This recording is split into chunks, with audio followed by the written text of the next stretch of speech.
estás? Bien, abrimos este segundo bloque de Bonito Cuelgue. Mañana es el Día del Padre. Creo que podemos recomendar un libro que se llama Un mundo sin adultos, familia, escuela y medio frente a la desaparición de la autoridad de los mayores. Tiene que ver con educación, lo que hablábamos al principio. El autor es Mariano Narodowski, docente, pedagogo y uno de los mejores investigadores argentinos en esta problemática de la educación. Mariano, te saluda Adrián Pertoldi de Bonito Cuelgue. ¿Cómo estás? ¿Qué tal, Adrián? ¿Cómo estás? Bueno, Mariano, en primer lugar, felicitaciones por el libro. La verdad que lo terminé de leer y me gustó muchísimo. Para aquellos que no lo conocen tanto, para aquellos que quieran profundizar acerca del libro, ¿de qué trata, a grandes rasgos, Un mundo sin adultos? Bueno, hace mucho tiempo que la sociedad viene sufriendo cambios muy importantes en términos de las relaciones entre las familias, en las escuelas, entre los grandes y los chicos.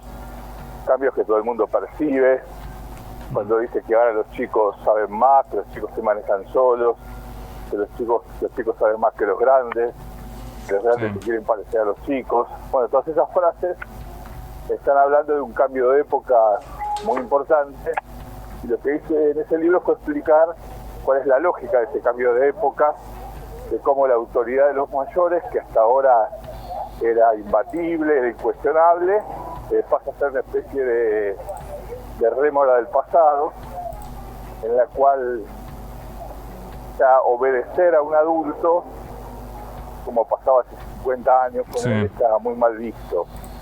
Se trató de desentrañar, por medio de distintos ejemplos, películas, libros, investigación académica, medios, justamente cómo es ese cambio que se da y por qué hoy ser adulto tiene mala prensa, ser adulto no está bueno. Mariano, los adultos se quieren parecer a los chicos. Mariano, yo leí uno de tus primeros libros en el 94 que trataba acerca de esta alianza escuela y familia, una relación que es esencial para una sociedad. Vos lo escribiste en el 94 y también vuelve a aparecer en los últimos capítulos de este libro. ¿Qué cambios encontrás de este 94, cuando fue tu primer libro que lo escribiste, a este 2016? Pasaron 22 años, nada más y nada menos. Sí, pero también el foco de los libros era distinto. El libro del 94, que es Infancia y Poder, lo que trataba de entender era cómo funcionó la escuela entre el siglo XVII y el siglo XX. Y lo que hace Un mundo sin adultos es entender cómo funciona ahora. Claro. Entonces, en Infancia y Poder se explicaba que la alianza escuela-familia era un acuerdo, un pacto entre padres y maestros, pero era un pacto en el que la autoridad de la escuela era incuestionable y los padres tenían que ajustarse, tenían que adaptarse a lo que la escuela mandaba. No solo la autoridad moral del maestro, sino también en términos del conocimiento. El único saber válido, el único saber significativo era el saber de la escuela. Claro. Entonces todo lo que era la cultura popular, incluso lo que se aprendía en los medios. No había internet, pero había revistas de historietas, había radioteatro, había cine, televisión incluso. Todo eso está en un segundo plano. Lo que vemos ahora es que esta alianza entre escuela y familia se dio vuelta, se invirtió. Ahora es la escuela la que trata de adaptarse a la familia, y buena parte del saber de la escuela, que han de ser incuestionable, ahora empieza a ser cuestionado. La escuela no es el único lugar donde se aprenden cosas valiosas. Mariano, esto es lo que vos marcás últimamente y que también tiene que ver con lo que se plantea mucho en la escuela del docente negociando, ¿no? Negociando con los alumnos, algo que no le gusta quizá, pero que tiene que estar negociando continuamente. Bueno, esa es una de las características centrales de una escuela sin adultos, en donde como los maestros y los niños y los adolescentes son iguales, entonces la principal herramienta entre iguales es la negociación, no la educación. En la educación el grande se hace cargo del chico, se compromete por el chico y se sacrifica por el chico. Ahora, si son iguales, lo único que importa es negociar para evitar conflictos. Claro. Entonces lo que pasa muchas veces es que el criterio de calidad educativa que tienen las escuelas es la calidad como satisfacción del cliente. Es decir, si la clientela, los alumnos, las familias, el gobierno, están conformes con esa escuela, es decir, que no hay conflicto, entonces la escuela es buena. Ese es un gran perjuicio, en mi opinión, que hoy se le presenta a la educación. Mariano, estamos dialogando con Mariano Narodowski, docente, investigador, en la presentación de su libro Un Mundo Sin Adultos. Mariano, te hago una consulta. Esto fue del año pasado, que tiene que ver con la campaña política, tanto de Scioli como Macri. Y más allá de los eslogans, de campaña, poco y nada se habló de educación, ¿no? En el caso de Cambiemos, su eslogan iba por combatir el narcotráfico, por la pobreza cero, pero con respecto al tema de educación, poco y nada se mencionó. ¿Sentís que esto ocurre porque no hay una presión social con respecto al tema de la educación, que debería ser un tema trascendental en una política de Estado? Son dos factores. Uno es ese que vos señalás, que es que no hay una presión social sobre el tema educativo como si la hay sobre la inflación o sobre la inseguridad o sobre el tema de las drogas, ahí sí, la corrupción ahora. Ahí sí hay una presión social. En el caso de la educación no la hay. Yo entiendo que eso es porque la clase media, que es el principal actor de la educación, se fue a la escuela privada y cree que por pagar escuela privada eso ya dejó de ser un tema público, que es un gran error, del cual sobre todo se beneficia la clase política, porque de alguna manera se privatizó la demanda por una educación de calidad.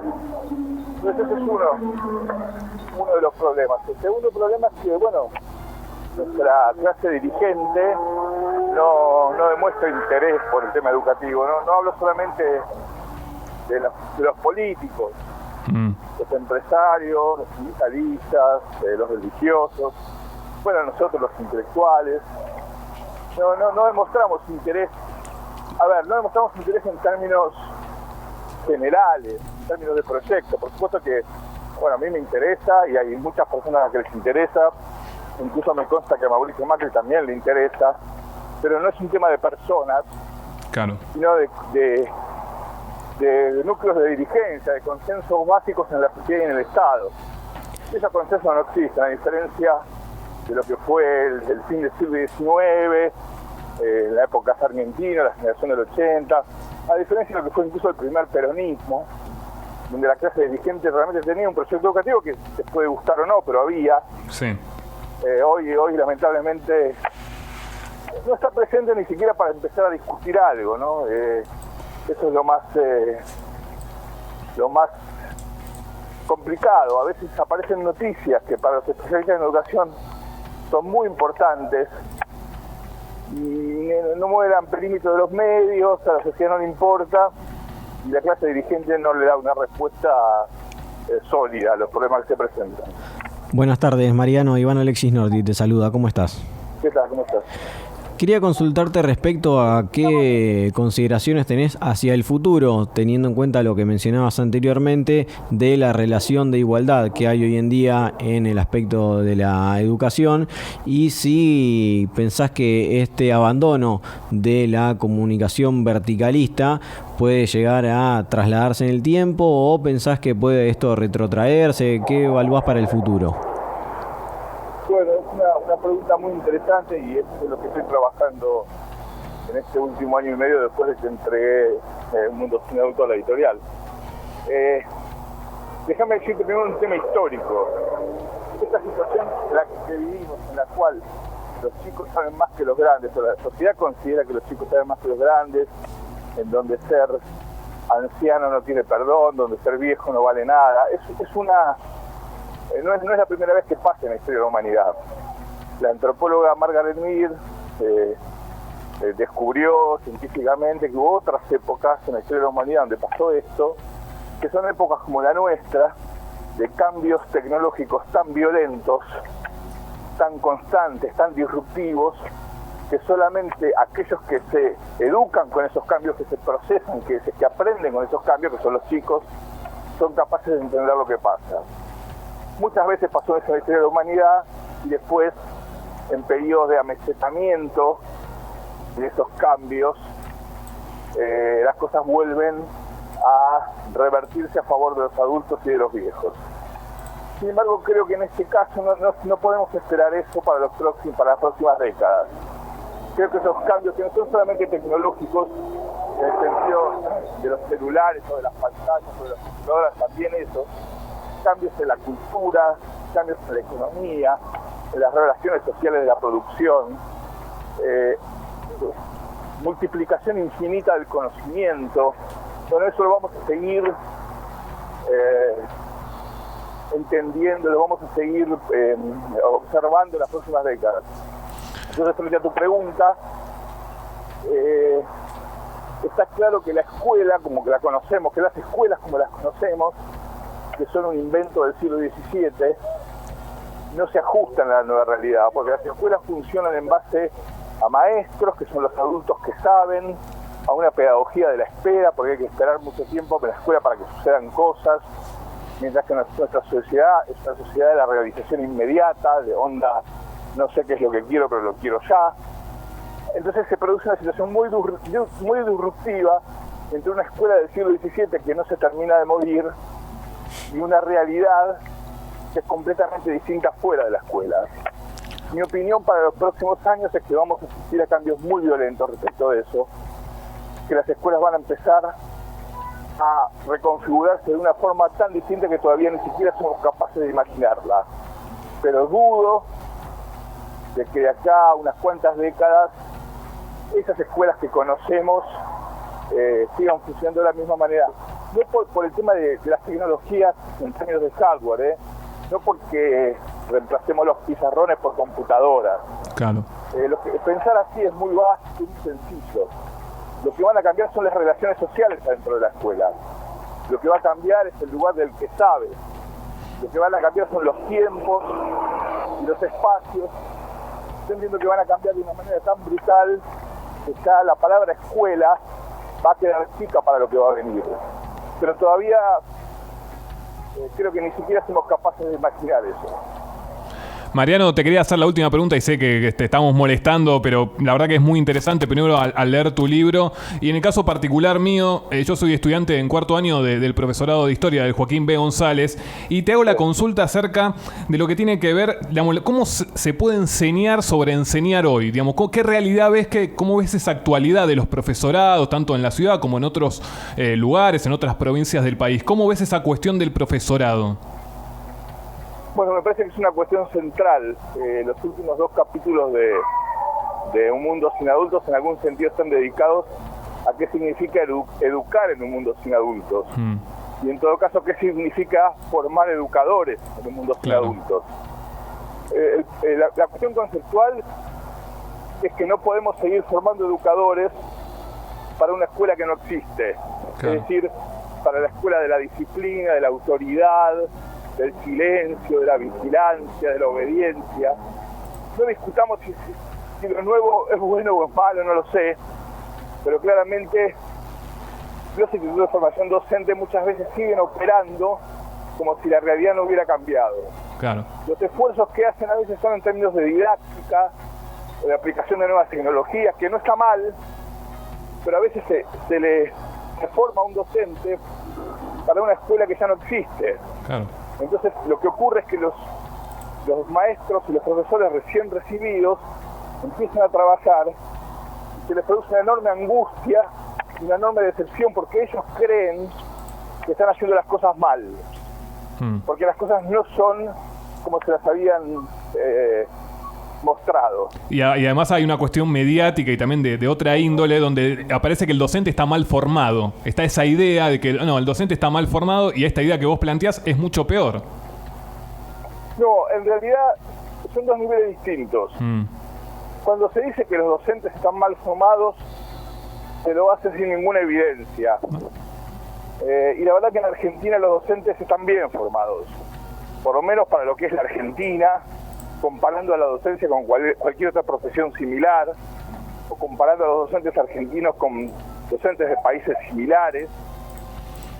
Y bueno, tenemos buen plantel docente.